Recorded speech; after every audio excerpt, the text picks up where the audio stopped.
Hello polity buddies, welcome to my channel. जैसा कि हम BA political science and competitive exam के series को कंटिन्यू कर रहे थे और वैसा करते हुए हमने यूनिट 4 तक कंप्लीट कर लिया था और आज हम स्टार्ट करने वाले हैं हमारे सीरीज का unit 5 that is electoral process in India. और इस टॉपिक को हम लोग समझने वाले हैं 2 वीडियोस में। पहले वीडियो में मैं आपसे शेयर करूंगी इलेक्शन कमीशन इन इंडिया और दूसरे वीडियो में आपको मिल जाएगा इलेक्टोरल रिफॉर्म्स इन इंडिया। तो आइए स्टार्ट करते हैं विद द इंट्रोडक्शन पार्ट। तो कहानी कुछ ऐसी है कि हमारा जो इलेक्शन कमीशन है ये एक संवैधानिक बॉडी भी है और प्लस ऑटोनॉमस है। ऑटोनॉमस में बोले तो ये किसी के अधीन नहीं है, किसी लेजिस्लेचर, एग्जीक्यूटिव या जुडिशियरी के। ये अपने डिसीजंस खुद लेती है। देश में इलेक्शन जो है आपके फ्री, फेयर, पार्शियल, इम्पार्शियल ये सब जो करवाना है, ये सब का रिस्पॉन्सिबल है हमारा इलेक्शन कमीशन ऑफ इंडिया। और जो भी हमारे इस इलेक्शन के दौरान इस इलेक्टोरल प्रोसेस में इंटेग्रिटी, क्रेडिबिलिटी ये सब को इंश्योर करने का काम इलेक्शन कमीशन ऑफ इंडिया का ही होता है। और इसके बारे में हमारे आर्टिकल 324 में दिया गया है। शुरू में तो ये सिंगल मेंबर बॉडी था बट समय के साथ ये बन गया एक मल्टी मेंबर कमीशन। अब आइए चलिए समझते हैं हम लोग इसके हिस्टोरिकल बैकग्राउंड को। सो यस, कहानी को हम समझते हैं एक तो प्री इंडिपेंडेंस पीरियड और एक पोस्ट इंडिपेंडेंस पीरियड करके। तो आज़ादी से पहले क्या था ना, गवर्नमेंट ऑफ इंडिया एक्ट 1935 आया था। उसमें ये अंग्रेज़ों ने कुछ इलेक्शंस करवाए थे बहुत ही कम सुपरविज़न में, मिनिमल सुपरविज़न के साथ। और फिर जब आज़ादी के बाद हमारा पहला जनरल इलेक्शन हुआ 1951-52 में, उसमें हमारे चीफ इलेक्शन कमिश्नर ने प्रॉपरली सुपरविज़न के साथ इलेक्शन कंडक्ट करवाया। और जैसा कि हम जानते हैं समय के साथ हर इंस्टीट्यूट डेवलप करता है, वैसे ही हमारा election commission of India over the time इसने ऑटोनॉमी गेन की, पावर्स गेन किया और इतने पावर्स आ गए कि ये संविधान में कोई अमेंडमेंट्स भी कर सकते हैं, जुडिशियल प्रोनाउंसमेंट्स भी करते हैं। अब आइए चलिए समझते हैं हम लोग ये इलेक्शन कमीशन ऑफ इंडिया का कॉम्पोजिशन। सो यस, कॉम्पोजिशन की बात करें तो पहले तो चीफ इलेक्शन कमिश्नर हो गए जो कि हमारे इलेक्शन कमीशन के हेड होते हैं। फिर और भी बहुत सारे उनके साथ इलेक्शन कमिश्नर्स होते हैं, जनरली 2 या 3 होते हैं। इलेक्शन कमिश्नर का अपॉइंटमेंट करती है हमारी प्रेसिडेंट। टेन्योर होता है इनका 6 साल का, या फिर बोल सकते हैं 65 ईयर्स की एज तक ये अपना सर्विस में रहते हैं। और इंडिपेंडेंस की बात करें तो देखिए, जो इलेक्शन कमिश्नर्स हैं उनको रिमूवल होता है पार्लियामेंट के द्वारा, इम्पीचमेंट से। और जो हमारे इलेक्शन कमिश्नर हो गए उनको रिमूव किया जाता है बाय प्रेसिडेंट, वो भी पार्लियामेंट में प्रॉपरली डिस्कशंस के बाद, क्योंकि इनको भी रिमूव करना इतना ईजी नहीं होता है। आइए अब हम समझते हैं इनके पावर्स एंड फंक्शंस को। तो पहला पावर है इलेक्शन कमीशन ऑफ इंडिया का कि सुपरिंटेंडेंस, डायरेक्शन एंड कंट्रोल। मतलब कि आर्टिकल 324 इनको इतना पावर देती है ना कि आपको इलेक्शन कंडक्ट करवाइए, जितने भी इलेक्टोरल रोल्स हैं सबको देखने का, कंट्रोल करने का, ये सारी की सारी पावर्स मिल जाती है इलेक्शन कमीशन ऑफ इंडिया को। फिर दूसरा पावर है कंडक्ट ऑफ इलेक्शंस। मतलब कि फ्री एंड फेयर इलेक्शंस करवाने हैं, चाहे पार्लियामेंट हो, स्टेट लेजिस्लेचर हो, प्रेसिडेंट हो, वाइस प्रेसिडेंट का। तो ये सब इलेक्शंस कौन करवाएगी? ऑफ कोर्स और इलेक्शन कमीशन ऑफ इंडिया। फिर मॉडल कोड ऑफ कंडक्ट।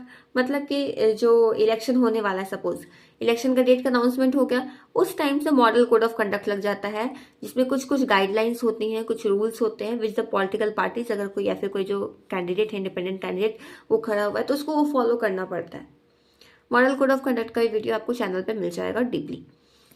इसके बाद आता है monitoring political parties and candidates. बिल्कुल सही, हमारी जो इलेक्शन कमीशन ऑफ इंडिया है ना, सबसे बड़ा ये काम करती है कि जो पॉलिटिकल पार्टीज हैं और कैंडिडेट, इन पे नजर रखने का, रजिस्ट्रेशन से लेकर के जो इनका स्क्रूटनी होता है, नॉमिनेशन कितना एक्सपेंड कर रहे हैं, ये सब को एक एक चीज को ध्यान देती है हमारी इलेक्शन कमीशन ऑफ इंडिया। और तो इनका एक एडवाइजरी रोल भी होता है। Advisory role in the sense मैं बोलूँ तो इलेक्शन से रिलेटेड जितने ही मैटर्स हैं तो उस पर ये एडवाइस कर सकते हैं हमारे प्रेसिडेंट को, गवर्नर को, या फिर यूनियन या स्टेट के गवर्नमेंट को, उसके अकॉर्डिंगली लॉज ये सब बनाने में। फिर एक इनका पावर्स एंड फंक्शन आता है डिलिमिटेशन एंड इलेक्टोरल रोल्स। मतलब कि जो है periodic revision of electoral rolls का रिवाइज करना, सुपरवाइज करना, ये सब इन्हीं का काम होता है। ठीक है, और तो और कुछ भी कमियां हैं इलेक्शंस में या कॉन्स्टिट्यूएंसीज में, ये सबको ओवरकम करेंगे इलेक्शन कमीशन ऑफ इंडिया। और एक बहुत ही बोल सकते हैं हमारा इम्पॉर्टेंट पावर जो कि है प्यूनिटिव पावर्स। प्यूनिटिव पावर्स मतलब ये होता है कि कोई कैंडिडेट अगर देखा गया कि हाँ इलेक्शन के लॉज को, रूल्स को वो कर रहा है वायलेट, ठीक है, तो उसको they have the power to disqualify a candidate, है ना। अगर देखते हैं कि चलो कुछ वायलेट करा नॉर्म्स को, तो रिकमेंड कर सकते कि हाँ उस पार्टी या के अगेंस्ट कोई एक्शन लिया जाए। तो ये सारे पावर्स एंड फंक्शंस है। अब चलिए समझते हैं हमारे इलेक्शन कमीशन ऑफ इंडिया का रोल को। सो पहला काम हो जाएगा, एक न्यूट्रल एम्पायर है ये। न्यूट्रल एम्पायर मतलब ये हमारे जो 3 ऑर्गन्स हैं, state legislature executive, sorry legislature executive and judiciary, ये तीनों के बीच में जो बोलते हैं ना अंपायर का काम करना है, कि तीनों में से कोई भी एक्टिव कुछ नहीं बोल सकता, सारे पावर्स को अंपायर करता है ये हमारे इलेक्शन कमीशन ऑफ इंडिया। इसी का काम है फ्री एंड फेयर इलेक्शन करवाना, पॉलिटिकल स्टेबिलिटी बनाए रखना कि कोई भी पॉलिटिकल पार्टीज मनमानी भी नहीं कर सके, और तो और कुछ जो रूल्स हैं उसको इम्पार्शियल बनाना है, ठीक है। फिर प्रमोट करना है क्या, जो भी चीज इलेक्शन में चले, ट्रांसपेरेंसी, अकाउंटेबिलिटी, क्रेडिबिलिटी को, डेमोक्रेसी को अपहोल्ड करना है। जो यूनिवर्सल एडल्ट सफरेज है, मतलब कि कोई भी irrespective of their caste, gender, creed, बस 18+ होने चाहिए, है ना, और इंडियन सिटीजन होने चाहिए। यूनिवर्सल एडल्ट सफरेज सबको है, ये सब इंश्योर करने का काम किसका है, of course election commission of India. और जो वोटर्स हैं उनके अधिकारों की रक्षा करना भी उन्हीं का काम है। तो ये तो हो गया हमारे इलेक्शन कमीशन ऑफ इंडिया का रोल। अब आइए समझते हैं कुछ लैंडमार्क जिससे पता चलेगा हमें हमारे इलेक्शन कमीशन ऑफ इंडिया के बारे में। सो लैंडमार्क में पहला आ जाएगा एंटी डिफेक्शन लॉ इन्फोर्समेंट, मतलब 10th शेड्यूल में इसके बारे में। जनरली अब हम लोगों ने देखा है ना कि कई सारे नेता जो है आया राम गया राम, अपनी पार्टीज बदलते रहते हैं, तो एंटी डिफेक्शन लॉ लाया गया। फिर स्क्रूटनी ऑफ इलेक्शन एक्सपेंडिचर, मतलब कि कई सारे हाई प्रोफाइल कैंडिडेट्स भी होते हैं जो कि ना इलेक्शन में मनमाना खर्चा करते हैं, तो आप वो खर्चे करते हैं, वो खर्चों को छुपा भी देते हैं, तो इस चीज़ को स्क्रूटनी करना, देखना, उनको छांटना, ये सब हमारे इलेक्शन कमीशन का होता है। फिर मॉडल कोड ऑफ कंडक्ट लाया इन्होंने। मॉडल कोड ऑफ कंडक्ट के तहत एक फेयर प्ले मिल जाएगा, ताकि जो नॉर्मल जो बोलते हैं ना कि ज़्यादा रिच भी कैंडिडेट्स नहीं हैं, उनको भी एक फेयर प्ले ग्राउंड मिले, so that they can also participate in the election. फिर voter verified paper audit trail, मतलब कि वोटिंग में ट्रांसपेरेंसी। ये सब जो लैंडमार्क्स, ये सारी जो बोलते हैं ना पॉलिसीज जो लाया है इलेक्शन कमीशन ऑफ इंडिया ने, ये सबसे पता चल रहा है देखिए कितनी ज़्यादा वो एक्टिव है।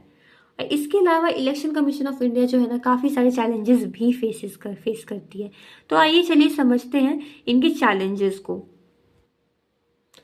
सो यस, पहला चीज प्रेशर, चैलेंज बोल दीजिए, जो कि पॉलिटिकल प्रेशर।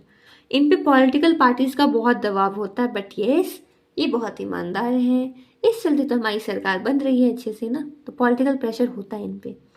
और तो और इनको इंडिपेंडेंस भी अपने मेंटेन करनी होती है, क्योंकि कई बार कोशिश की जाती है इनके इंडिपेंडेंसी को छीनने की। इलेक्शन एक्सपेंडिचर चैलेंज ये भी यार, पता है बहुत खर्चे होते हैं, अभी तो 90,000 करोड़ खर्चा हुआ था, इलेक्शन से बहुत खर्च होते हैं। प्लस फेक न्यूज़ का तो अलग ही कहानी है। सोशल मीडिया से कई सारे जो पॉलिटिकल पार्टीज हैं, लीडर्स हैं, वो अपना इन्फ्लुएंस बढ़ाना चाहते हैं। हाँ, वो दिखाते हैं कि हम पैसे नहीं खर्च कर रहे हैं, ये देखिए यहाँ पे इतने इतने पैसे खर्च कर दिए। फिर वोटर पार्टिसिपेशन, वोटर्स को अवेयर करना कि आपका मत कितना इम्पोर्टेंस रखता है, ये सब, क्योंकि अब जनरली बहुत लोग वोट नहीं करते हैं, तो इस चैलेंज को भी ओवरकम करती है हमारी election commission of India. Overall voter turnout को बढ़ाना है, तो ये सारे चैलेंजेस जो हैं आर स्टिल बोलते हैं ना कि faced by our election commission of India, but yes with हमारे जैसे बच्चे इसे एक हद तक बोलते हैं ना कि कम किया जा रहा है, क्योंकि नागरिक में जागरूकता आ रही है। तो आइए अब हम करते हैं इसके कंक्लूजन को। सो इन कंक्लूजन ऐसा बोला जा सकता है कि इंडियन डेमोक्रेसी का ये जो इलेक्शन कमीशन ऑफ इंडिया एक बहुत ही इंपॉर्टेंट पिलर है ना। और क्योंकि देखिए मायने ये नहीं रखता डेमोक्रेसी में कि आपके यहाँ इलेक्शन हो रहा है, मायने ये रखता डेमोक्रेसी अगर तभी है जब आपके यहाँ इलेक्शन फ्री एंड फेयर हो रहा है, और इलेक्शन कमीशन ही तो है जो कि हमारे इलेक्शंस को फ्री, फेयर एंड इम्पार्शियल बनाती है ना। ये तो एक ऑटोनॉमस बॉडी है, बहुत ही प्रोएक्टिव तरीके से काम करती है, डेमोक्रेटिक फ्रेमवर्क को स्ट्रेंथन करते हैं ये। देखिए although despite of many challenges in the political pressures या टेक्नोलॉजिकल चेंजेस, आप तो जान ही रहे हो ना आजकल इतनी सारी सोशल मीडिया इन्फ्लुएंस है, लोग फेक न्यूज़ का प्रेशर है, फिर भी इलेक्शन कमीशन ऑफ इंडिया कितने अच्छे से अपने जो बोलते हैं ना कि इंटेग्रिटी को अपहोल्ड किए हुए है। खुद के पोजीशन को मोस्ट रिस्पेक्टेड इंस्टीट्यूशन से बनाए रखना भी बहुत बड़ी बात होती है। और ये हम लोग इतना तो समझ जाते हैं कि इलेक्शन कमीशन ऑफ इंडिया पे ट्रस्ट किया जा सकता है। इस पर ट्रस्ट सिर्फ आम नागरिक ही नहीं करती, इस पर पावरफुल से पावरफुल पॉलिटिकल पार्टीज तक ट्रस्ट करते हैं। और इस प्रकार से बोल सकते हैं ना कि जो पिलर जो है ना इलेक्शन कमीशन ऑफ इंडिया, जिससे इलेक्शन हो रहा है, ये सिर्फ इलेक्शन नहीं करवा रही है, ये देश में पार्शलिटी को बढ़ावा दे रही है। ये देश में हर एक को एक इक्वल प्ले ग्राउंड, हर एक सिटीजन को कि हाँ वो भी केस इलेक्शन लड़ सकते हैं, ये पावर दे रही है। So with this let's conclude this election commission of India. And if you guys really like the video, then please do like the video. And if you have any suggestions या queries है तो आप इसे comment box में डाल दीजिए। And yes, stay tuned with me by subscribing my channel, क्योंकि अगले वीडियो में हम करने वाले हैं electoral reforms in India. Thank you. Till that, take care. Bye bye.